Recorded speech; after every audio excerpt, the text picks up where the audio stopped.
Tuesday, February 17, 2017, and we're pleased to bring you today's edition of Local News. Welcome. In today's edition, Ministry of Agriculture, Livestock and Fisheries conducted training in beekeeping. State mining company Grazalco should be pleased with production results. Lower outcome at elections for Youth Parliament. And World Radio Day commemorated. I'm Sharmila van Leeuwarden. Your local news begins now.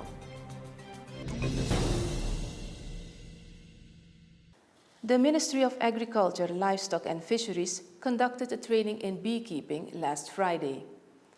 Various companies and agencies, such as the Fire Department, participated in this training.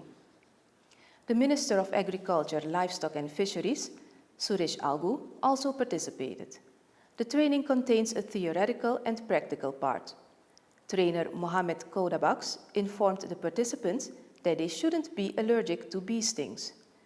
Kodabaks included an explanation of the various hives and products that can be processed from honey.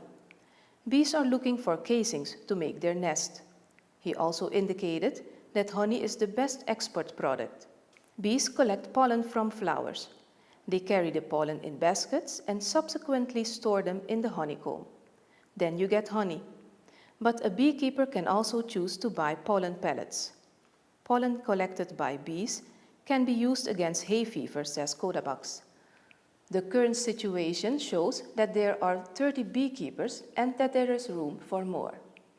There is awareness for bee cultivation in Koroni. The question remains, though, why residents of this district didn't attend the training. State mining company NV Grazalco should be satisfied with the operating profit of 2016. It is a yield of 24 Surinamese dollars, says Director of Grazalco, Sergio Akimboto. The director says that sustainable development is very important. The company did reach their target for 2016 with an operating result of $500,000, but not with the royalty income from the minerals contract. They sold locally and regionally around 150,000 tons of crushed stones. The turnover of crushed stones is greatly increased by the export order to Guyana. At Maripastong, on one of the processing plants of the company, 37.5 kilograms of gold is produced without the use of mercury, which is 7.5 kilograms less than was planned, says Akimboto. Akimboto further indicates that this year the company will continue to invest in alternative options to expand existing and new revenue sources. The company also strives to be a good employer and recruit or retain qualified, talented and dedicated employees. It will also work on improving the effectiveness and efficiency in the work process and increase safety. Fewer young people have cast their vote during the elections for the Youth Parliament. Yesterday, the Electoral Commission, in a public session, announced the outcome of the elections held on the 8th of February. There was a feeling of tension because all 201 candidates attended the public meeting of the Electoral Commission in order to learn if they are elected as youth representatives. In a brief presentation, Marlon Powell, Vice President of the Election Commission for the Youth Parliamentary, announced the results of the election. There are 29 seats in the Youth Parliament. For these elections, 17 young men and 12 young women are selected. For those who are not elected to the Youth Parliament, there is still the possibility to be included in the Youth District Councils. These councils have 62 seats.